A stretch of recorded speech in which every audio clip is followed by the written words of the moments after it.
उनका ख़त और आप की 114वीं कड़ी 114th एपिसोड में जुड़ने के लिए आप सबका बहुत बहुत धन्यवाद।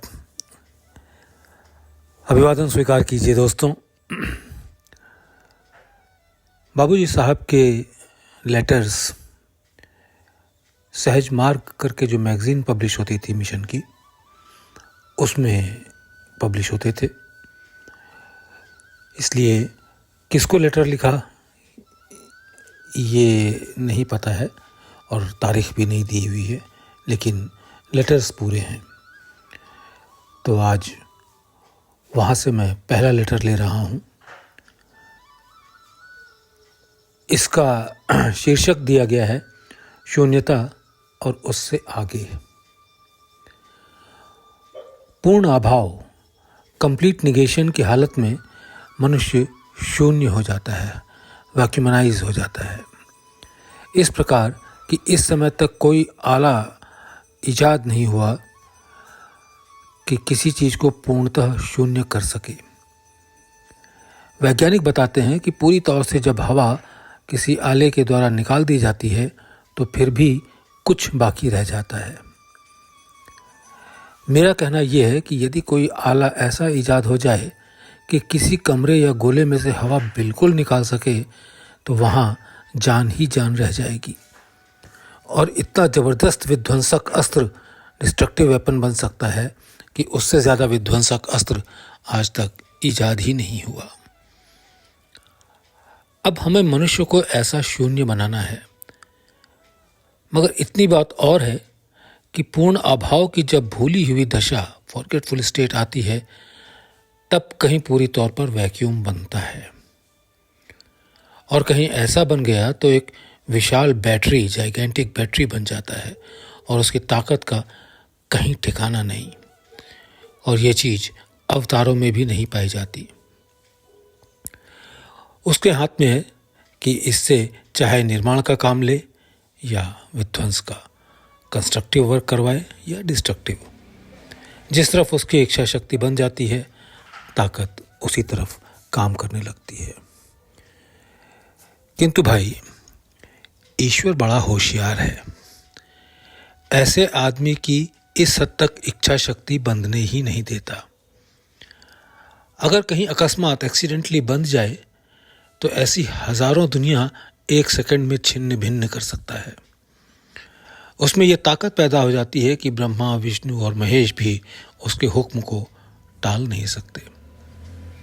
मगर एक बात अवश्य है कि ईश्वर जब ऐसी पहुंच के लिए कोई आदमी ढूंढता है तो ऐसा ही ढूंढता है कि जो ईश्वर की मर्जी है वही काम खुद ब खुद करे। और मैं तो ये कहूँगा कि वो ऐसे आदमी को उसके गुरु के हाथ में दे देता है, और मिलता भी उसी को है जिसने अपने आप को गुरु के हाथ में दे दिया। इस शून्यता और अभाव की मैं कहाँ तक तारीफ करूं। असल में ये चीज़ किसी बेहद और इब्तदा है, किसी असीम की इब्तदा है, इतना प्रारंभ है। न मालूम अभी कितना और जाना है। हंसी उन लोगों पर आती है जो आध्यात्मिकता से कोसों दूर होकर आध्यात्मिकता का प्रचार प्लेटफॉर्म पर करते हैं। मैं तुमको आज पूर्णता, परफेक्शन का अर्थ बतलाता हूँ। वैसे तो पूर्ण वास्तव में परमात्मा है, जिसको दूसरे शब्दों में ज़ात ही ज़ात कह सकते हैं, और इसी अर्थ में ये शब्द यहाँ पर इस्तेमाल किया है। मगर खैर, जहाँ तक पूरे तौर पर बंदे की पूर्णता कही जाती है वो ये है कि प्रकृति, नेचर से जितनी बातें पैदा हुई हैं या उसमें मौजूद हैं, वो अज्ञानी रहते हुए सबसे वाकिफ़ हो।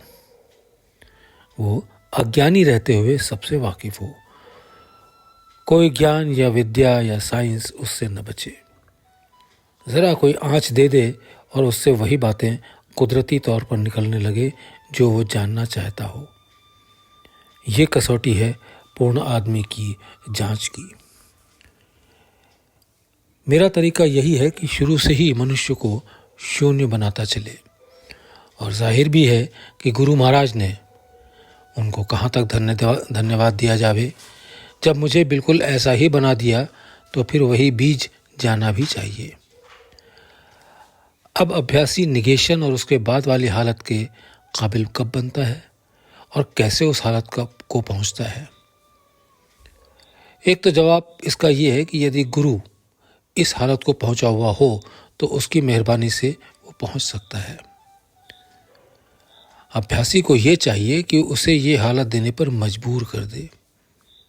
अब ये कैसे हो सकता है? ये सब लोग जानते हैं जिसके पास अक्ल है।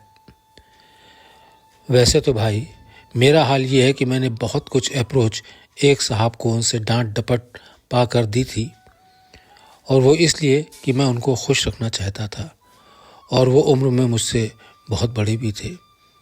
किंतु ईश्वर को धन्यवाद है कि मैं उनको केवल ABCD ही बता पाया था कि उनका रंग बदलने लगा और उन्होंने खुद ब खुद ऐसी बातें पैदा कर ली, अपने आप इस कदर नीचे आए कि किसी दीन के न रहे। मैं उनकी अब भी इज्जत करता हूँ और बड़ा समझता हूँ, और मेरे दिल में उनसे इतनी मोहब्बत भी है जितनी कि एक इंसान को दूसरे इंसान से हो सकती है। और अब दूसरी कमज़ोरी ये है कि अभ्यासी को मैं ठहरा हुआ नहीं देख सकता। इसका फ़ायदा भी लोग उठा ले जाते हैं, और जल्दी तो मेरे मिजाज में है ही। दूसरी चीज़ जो निगेशन और उसके ऊपर तक पहुंचा सकती है वो है तड़प और बेकरारी।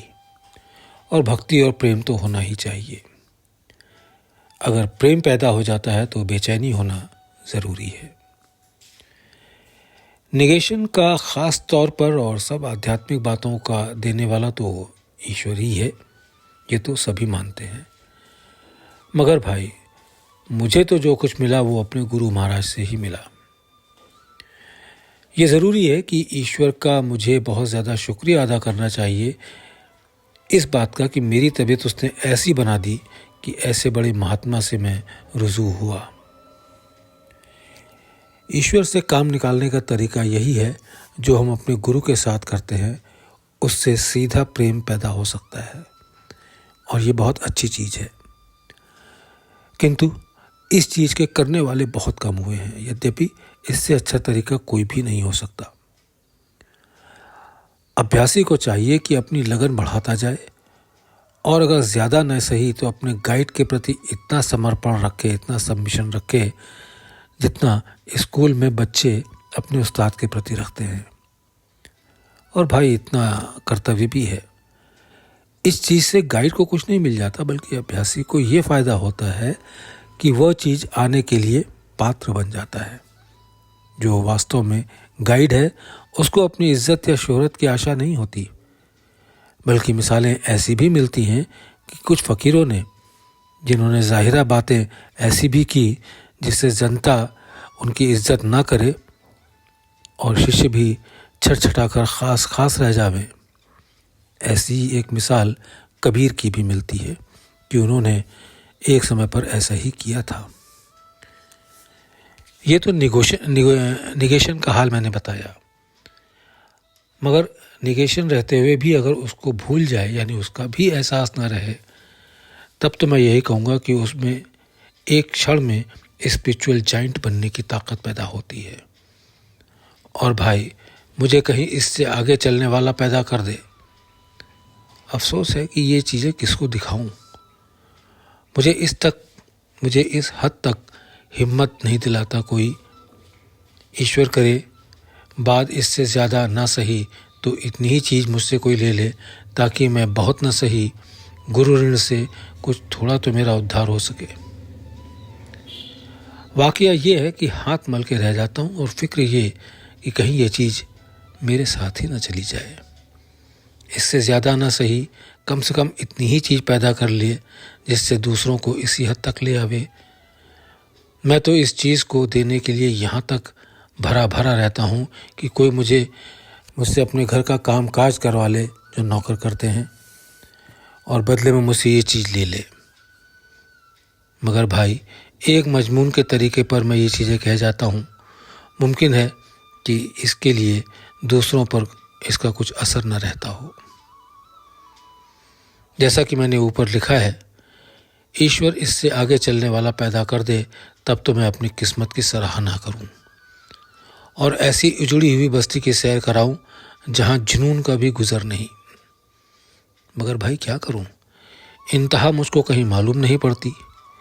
इससे आगे कोई मुझसे सीख जाए और मैं सिखाए जाऊं। भाई, निगेशन भी हमारा लक्ष्य नहीं है। हमारा जो लक्ष्य है वहाँ के लिए हम इतना ही कह सकते हैं कि सिर्फ भूमा का ही गुजर है, यानी जहाँ पर ज़ात ही ज़ात है। लोग लिबरेशन के पीछे पड़ते हैं और अच्छा है कि इससे वाकई आवागमन से छुटकारा मिल जाता है और लोग इसी का उपदेश करते रहते हैं। ज़रा कोई निगाह उठाकर देखे तो पता चलेगा कि लिबरेशन केवल उसका तलछट है। कभी कभी कुछ इशारा मेरी ज़बान से उस हालत का निकल भी गया किसी पॉलिश्ड स्पिरिचुअलिस्ट के सामने, तो नतीजा यही हुआ कि उसने मुझे नावाकिफ़ यानी अज्ञानी ही समझा। यही वजह होगी कि ऐसे रहस्य बतलाए नहीं जाते, और मैं तो भाई बतला देता हूँ। उनकी राय मेरे बारे में बहुत कुछ सही है। अगर मुझ में वाकफियत होती तो मुमकिन था कि इस हालत तक ना पहुंच सकता, क्योंकि यहाँ पर नावाकिफ़ों का ही गुजर है। ज़रा सोचो तो सही, मुमकिन है ये कुफ्र हो कि यह शब्द क्या ईश्वर की असल तारीफ में नहीं आता? लोग इसको सोचने ही क्यों लगे? उनके ख्याल में तो क्षीर सागर में विष्णु भगवान और लक्ष्मी घूम रही हैं, हालांकि वो ये नहीं समझे कि ये चीज़ कैसे आ गई। भाई, ये सब दिल की हालतें हैं और इसी में विष्णु भगवान बेचारे मजबूरन रहते हैं। उनको कोई ऐसा नहीं मिला कि इस हालत से निकाले। बंधन की चीज़ का ख्याल ही बंधन में एक कड़ी और लगा देता है। दिल हमारा क्षीर सागर है, मगर उसमें वासना का सांप मौजूद है जो हमारे असल को फन से घुमाए हुए है। लक्ष्मी भी मौजूद है, गोया ये दूसरी कड़ी है, और हमको निजात इसलिए नहीं मिलती कि दूसरी ओर हम में कंचन कामनी वृत्ति भी मौजूद है।